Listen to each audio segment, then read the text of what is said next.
ओम शांति 9/5/2021 प्रातः मुरली।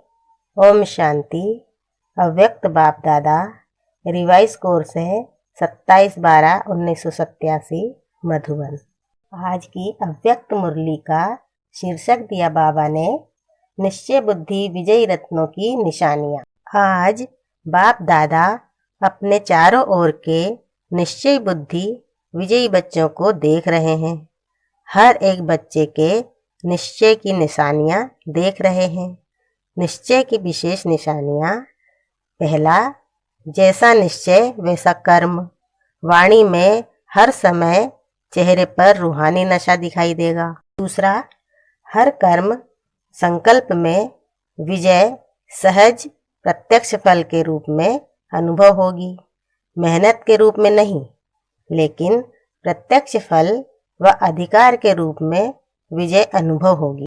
तीसरा, अपने श्रेष्ठ भाग्य, श्रेष्ठ जीवन व बाप और परिवार के संबंध संपर्क द्वारा 1% भी संशय संकल्प मात्र भी नहीं होगा। चौथा है क्वेश्चन मार्क समाप्त। हर बात में बिंदु बन बिंदु लगाने वाले होंगे। पांचवा, निश्चय बुद्धि हर समय अपने को बेफिक्र बादशाह सहज स्वतः अनुभव करेंगे, अर्थात बार बार स्मृति लाने की मेहनत नहीं करनी पड़ेगी। मैं बादशाह हूँ यह कहने की मेहनत नहीं करनी पड़ेगी, लेकिन सदा स्थिति के श्रेष्ठ आसन व सिंहासन पर स्थित हैं ही। जैसे लौकिक जीवन में कोई भी परिस्थिति प्रमाण स्थिति बनती है, चाहे दुख की चाहे सुख की, उस स्थिति की अनुभूति में स्वतः ही रहते हैं, बार बार मेहनत नहीं करते। मैं सुखी हूँ व मैं दुखी हूँ। बेफिक्र बादशाह की स्थिति का अनुभव स्वतः सहज होता है। अज्ञानी जीवन में परिस्थितियों प्रमाण स्थिति बनती है, लेकिन शक्तिशाली अलौकिक ब्राह्मण जीवन में परिस्थिति प्रमाण स्थिति नहीं बनती, लेकिन बेफिक्र बादशाह की स्थिति व श्रेष्ठ स्थिति बाप दादा द्वारा प्राप्त हुई नॉलेज की लाइट माइंड द्वारा, याद की शक्ति द्वारा, जिसको कहेंगे ज्ञान और योग की शक्तियों का वर्षा बाप द्वारा मिलता है। तो ब्राह्मण जीवन में बाप के वर्षे द्वारा व सतगुरु के वरदान द्वारा व भाग्य विधाता द्वारा प्राप्त हुए श्रेष्ठ भाग्य द्वारा स्थिति प्राप्त होती है। अगर परिस्थिति के आधार पर स्थिति है तो शक्तिशाली कौन हुआ? परिस्थिति पावरफुल हो जाएगी ना। और परिस्थिति के आधार पर स्थिति बनाने वाला कभी भी अचल अडोल नहीं रह सकता। जैसे अज्ञानी जीवन में अभी अभी देखो बहुत खुशी में नाच रहे हैं और अभी अभी उल्टे सोए हुए हैं, तो अलौकिक जीवन में ऐसी हलचल वाली स्थिति नहीं होती। परिस्थिति के आधार पर नहीं, लेकिन अपने वर्षे और वरदान के आधार पर व अपनी श्रेष्ठ स्थिति के आधार पर परिस्थिति को परिवर्तन करने वाला होगा। तो निश्चय बुद्धि इस कारण सदा बेफिक्र बादशाह है, क्योंकि फिक्र होता है कोई अप्राप्ति व कमी होने के कारण। अगर सर्व प्राप्ति स्वरूप है, मास्टर सर्वशक्तिवान है, तो फिक्र किस बात का रहा। छठवा है निश्चय बुद्धि अर्थात सदा बाप पर बलिहार जाने वाले। बलिहार अर्थात सर्वंश समर्पित, सर्ववंश सहित समर्पित, चाहे देह भान में लाने वाले विकारों का वंश, चाहे देह के संबंध का वंश, चाहे देह के विनाशी पदार्थों की इच्छाओं का वंश, सर्ववंश में यह सब आ जाता है। सर्वंश समर्पित व सर्वंश त्यागी एक ही बात है। समर्पित होना इसको नहीं कहा जाता कि मधुबन में बैठ गए व सेवा केंद्रों पर बैठ गए। यह भी एक सीढ़ी है जो सेवा अर्थ अपने को अर्पण करते हैं, लेकिन सर्वंस अर्पित। यह सीढ़ी की मंजिल है। एक सीढ़ी चढ़ गए, लेकिन मंजिल पर पहुंचने वाले निश्चय बुद्धि की निशानी है। तीनों ही वंश सहित अर्पित। तीनों ही बातें स्पष्ट जान गए ना। वंश तब समाप्त होता है जब स्वप्न व संकल्प में भी अंश मात्र नहीं। अगर अंश है तो वंश पैदा हो ही जाएगा। इसलिए सर्वंश त्यागी की परिभाषा अति गूढ़ है। यह भी कभी सुनाएंगे। 7वां है, निश्चय बुद्धि सदा बेफिक्र निश्चिंत होगा। हर बात में विजय प्राप्त होने के नशे में निश्चित अनुभव करेगा। तो निश्चय, निश्चिंत और निश्चित, यह हर समय अनुभव कराएगा। 8वां है, वह सदा स्वयं भी नशे में रहेंगे और उनके नशे को देख दूसरों को भी यह रूहानी नशा अनुभव होगा। औरों को भी रूहानी नशे में बाप की मदद से स्वयं की स्थिति से अनुभव कराएगा। निश्चय बुद्धि की व रूहानी नशे में रहने वाले के जीवन की विशेषताएं क्या होंगी? पहली बात, जितना ही श्रेष्ठ नशा उतनी ही निमित्त भाव हर जीवन के चरित्र में होगा।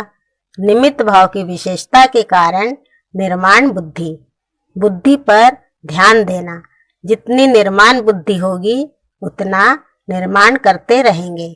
नव निर्माण कहते हो ना, तो नव निर्माण करने वाली बुद्धि होगी तो निर्माण भी होंगे, नव निर्माण भी करेंगे। जहाँ यह विशेषताएं हैं उसको ही कहा जाता है निश्चय बुद्धि विजयी, निमित्त, निर्माण और निर्माण। निश्चय बुद्धि की भाषा क्या होगी? निश्चय बुद्धि की भाषा में सदा मधुरता तो कॉमन बात है, लेकिन उदारता होगी। उदारता का अर्थ है सर्व आत्माओं के प्रति आगे बढ़ाने की उदारता होगी। पहले आप, मैं नहीं। उदारता अर्थात दूसरे को आगे रखना। जैसे ब्रह्मा बाप ने सदैव पहले जगत अम्बा व बच्चों को रखा। मेरे से भी तीखी जगदम्बा है, मेरे से भी तीखे यह बच्चे हैं। यह उदारता की भाषा है। और जहाँ उदारता है, स्वयं के प्रति आगे रहने की इच्छा नहीं है, वहाँ ड्रामा अनुसार स्वतः ही मन इच्छित फल प्राप्त हो ही जाता है। जितना स्वयं इच्छा मात्रम अविद्या की स्थिति में रहते, उतना बाप और परिवार अच्छा योग्य समझ उसको ही पहले रखते हैं। तो पहले आप, मन से कहने वाले पीछे रह नहीं सकते। वह मन से पहले आप कहता तो सर्व द्वारा पहले आप हो ही जाता है, लेकिन इच्छा वाला नहीं। तो निश्चय बुद्धि की भाषा सदा उदारता वाली भाषा, संतुष्टता की भाषा, सर्व के कल्याण की भाषा। ऐसी भाषा वाले को कहेंगे निश्चय बुद्धि विजयी। निश्चय बुद्धि तो सभी हो ना, क्योंकि निश्चय ही फाउंडेशन है। लेकिन जब परिस्थितियों का, माया का, संस्कारों का, भिन्न भिन्न स्वभावों का तूफान आता है, तब मालूम पड़ता है निश्चय का फाउंडेशन कितना मजबूत है। जैसे इस पुरानी दुनिया में भिन्न भिन्न प्रकार के तूफान आते हैं ना, कभी वायु का, कभी समुद्र का। ऐसे यहाँ भी भिन्न भिन्न प्रकार के तूफान आते हैं। तूफान क्या करता है? पहले उड़ाता है, फिर फेंकता है। तो यह तूफान भी पहले तो अपनी तरफ मौज में उड़ाते हैं, अल्पकाल के नशे में ऊंचे ले जाते हैं, क्योंकि माया भी जान गई है कि बिना प्राप्ति यह मेरी तरफ होने वाले नहीं हैं, तो पहले आर्टिफिशियल प्राप्ति में ऊपर उड़ाती है, फिर नीचे गिरती कला में ले आती है। चतुर है। तो निश्चय बुद्धि की नजर त्रिनेत्री होती है। तीसरे नेत्र से तीनों कालों को देख लेते हैं, इसलिए कभी धोखा नहीं खा सकते। तो निश्चय की परख तूफान के समय होती है। जैसे तूफान बड़े बड़े पुराने वृक्ष के फाउंडेशन को उखाड़ लेते हैं, तो यह माया के तूफान भी निश्चय के फाउंडेशन को उखाड़ने की कोशिश करते हैं, लेकिन रिजल्ट में उखड़ते कम हैं, हिलते ज्यादा हैं। हिलने से भी फाउंडेशन कच्चा हो जाता है। तो ऐसे समय पर अपने निश्चय के फाउंडेशन को चेक करो। वैसे कोई भी पूछेंगे निश्चय पक्का है, तो क्या कहेंगे? बहुत अच्छा भाषण करेंगे। अच्छा भी है निश्चय में रहना, लेकिन समय पर अगर निश्चय हिलता भी है तो निश्चय का हिलना अर्थात जन्म जन्म की प्रारब्ध से हिलना। इसलिए तूफानों के समय चेक करो, कोई हद का मान शान न दे व व्यर्थ संकल्पों के रूप में माया का तूफान आए। जो चाहना रखते हो वह चाहना अर्थात इच्छा पूर्ण न हो। ऐसे टाइम पर जो निश्चय है कि मैं समर्थ बाप की समर्थ आत्मा हूँ, वह याद रहता है, वह व्यर्थ समर्थ के ऊपर विजयी हो जाता है। अगर व्यर्थ विजय प्राप्त कर लेता है तो निश्चय का फाउंडेशन हिलेगा ना। समर्थ के बजाय अपने को कमजोर आत्मा अनुभव करेगा, दिल शिकस्त हो जाएंगे। इसलिए कहते हैं कि तूफान के समय चेक करो। हद का मान शान मैंपन रूहानी शान से नीचे ले आता है। हद की कोई भी इच्छा मात्रम अविद्या के निश्चय से नीचे ले आती है। तो निश्चय का अर्थ यह नहीं है कि मैं शरीर नहीं, मैं आत्मा हूँ। लेकिन कौन सी आत्मा हूँ? वह नशा, वह सोमान समय पर अनुभव हो, इसको कहते हैं निश्चय बुद्धि विजयी। कोई पेपर है ही नहीं और कहे मैं तो पास विद ऑनर हो गया, तो कोई उसको मानेगा? सर्टिफिकेट चाहिए ना। कितना भी कोई पास हो जाए, डिग्री ले लेवे, लेकिन जब तक सर्टिफिकेट नहीं मिलता है तो वैल्यू नहीं होती। पेपर के समय पेपर दे, पास हो सर्टिफिकेट ले, बाप से परिवार से, तब उसको कहेंगे निश्चय बुद्धि विजयी। समझा? तो फाउंडेशन को भी चेक करते रहो। निश्चय बुद्धि की विशेषता सुनी ना? जैसा समय वैसे रूहानी नशा जीवन में दिखाई दे। सिर्फ अपना मन खुश न हो, लेकिन लोग भी खुश हों। सभी अनुभव करें कि हाँ, यह नशे में रहने वाली आत्मा है। सिर्फ मन पसंद नहीं, लेकिन लोग पसंद, बाप पसंद। इसको कहते हैं विजयी। अच्छा, सर्व निश्चय बुद्धि विजयी रत्नों को, सर्व निश्चिंत बेफिक्र बच्चों को, सर्व निश्चित विजयी के नशे में रहने वाले रूहानी आत्माओं को, सर्व तूफानों को पार कर तोहफा अनुभव करने वाले विशेष आत्माओं को, सदा अचल अडोल एक रस स्थिति में स्थित रहने वाले निश्चय बुद्धि बच्चों को बाप दादा का याद प्यार और नमस्ते। और हम रूहानी बच्चों की रूहानी माता पिता बाप दादा को याद प्यार, गुड मॉर्निंग और नमस्ते नमस्ते नमस्ते।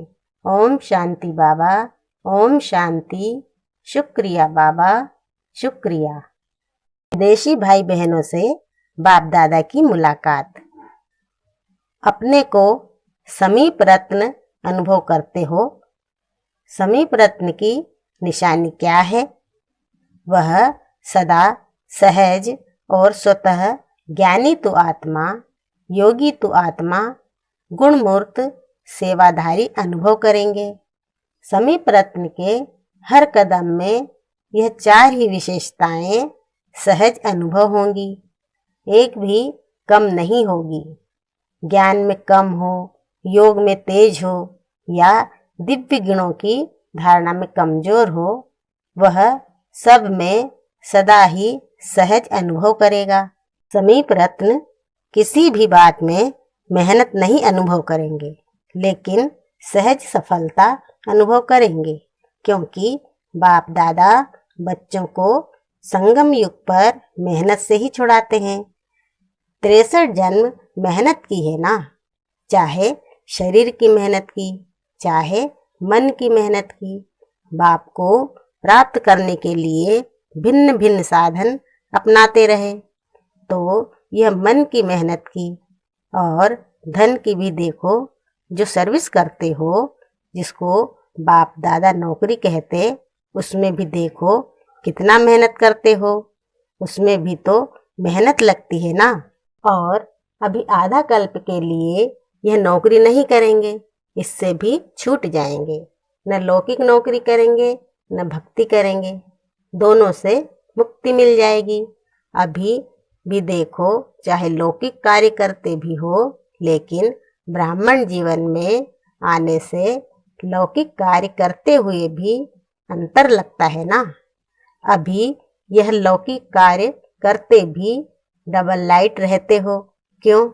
क्योंकि लौकिक कार्य करते भी यह खुशी रहती है कि यह कार्य अलौकिक सेवा के निमित्त कर रहे हैं। अपने मन की तो इच्छाएं नहीं है ना, तो जहाँ इच्छा होती है वहाँ मेहनत लगती है। अभी निमित्त मात्र करते हो, क्योंकि मालूम है कि तन मन धन तीनों लगाने से एक का पद्म गुना अविनाशी बैंक में जमा हो रहा है। फिर जमा किया हुआ खाते रहना। पुरुषार्थ से योग लगाने का, ज्ञान सुनने सुनाने का, इस मेहनत से भी छूट जाएंगे। कभी कभी क्लासेस सुनकर थक जाते हैं ना, वहाँ तो लौकिक राजनीतिक पढ़ाई भी जो होगी ना, वह भी खेल खेल में होगी। इतने किताब नहीं याद करने पड़ेंगे, सब मेहनत से छूट जाएंगे। कईयों को पढ़ाई का भी बोझ होता है। संगम युग पर मेहनत से छूटने के संस्कार भरते हो। चाहे माया के तूफान आते भी हैं, लेकिन माया से विजय प्राप्त करना भी एक खेल समझते हो, मेहनत नहीं। खेल में भी क्या होता है? जीत प्राप्त करना होता है ना। तो माया से भी विजय प्राप्त करने का खेल करते हो। खेल लगता है या बड़ी बात लगती है? जब मास्टर सर्वशक्तिमान स्टेज पर स्थित होते हो तो खेल लगेगा। और ही चैलेंज करते हो कि आधा कल्प के लिए विदाई लेकर जाओ, तो विदाई समारोह मनाने आती है, लड़ने नहीं आती है। विजय रत्न हर समय हर कार्य में विजयी है। विजयी हो ना? तो बच्चे कहते हाँ जी।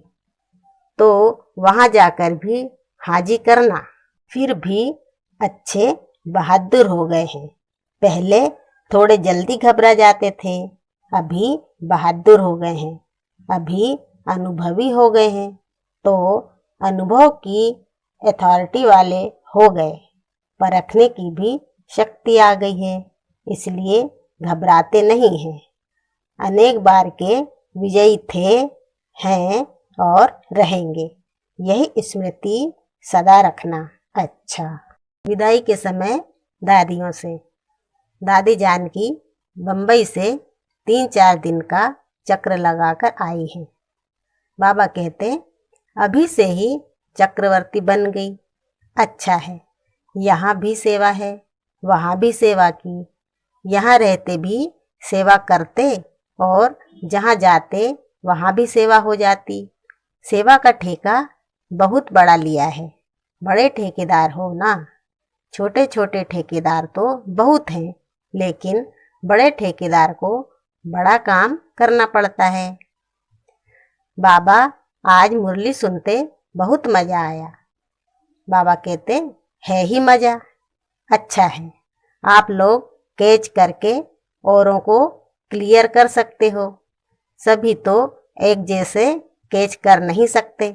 जैसे जगदम्बा मुरली सुनकर क्लियर करके सहज करके सभी को धारण कराती रही, ऐसे अभी आप निमित्त हो। कई नए नए तो समझ भी नहीं सकते हैं, लेकिन बाप दादा सिर्फ सामने वालों को नहीं देखते, जो बैठे हैं सभा में उन्हें ही नहीं देखते, सभी को सामने रखते हैं। फिर भी सामने अनन्य होते हैं तो उन्हों के प्रति निकलता है। आप लोग तो पढ़कर भी कैच कर सकते हो। अच्छा, वरदान दिया बाबा ने, व्यर्थ की लीकेज को समाप्त कर समर्थ बनने वाले कम खर्च बाला नशीन भव। संगम युग पर बाप दादा द्वारा जो भी खजाने मिले हैं, उन सर्व खजानों को व्यर्थ जाने से बचाओ, तो कम खर्च बाला नशीन बन जाएंगे। व्यर्थ से बचाव करना अर्थात समर्थ बनना। जहाँ समर्थी है वहाँ व्यर्थ जाए, यह हो नहीं सकता। अगर व्यर्थ की लीकेज है तो कितना भी पुरुषार्थ करो, मेहनत करो, लेकिन शक्तिशाली बन नहीं सकते। इसलिए लीकेज को चेक कर समाप्त करो, तो व्यर्थ से समर्थ हो जाएंगे। स्लोगन दिया बाबा ने, प्रवृत्ति में रहते संपूर्ण पवित्र रहना, यही योगी व ज्ञानी तु आत्मा की चैलेंज है। ओम शांति।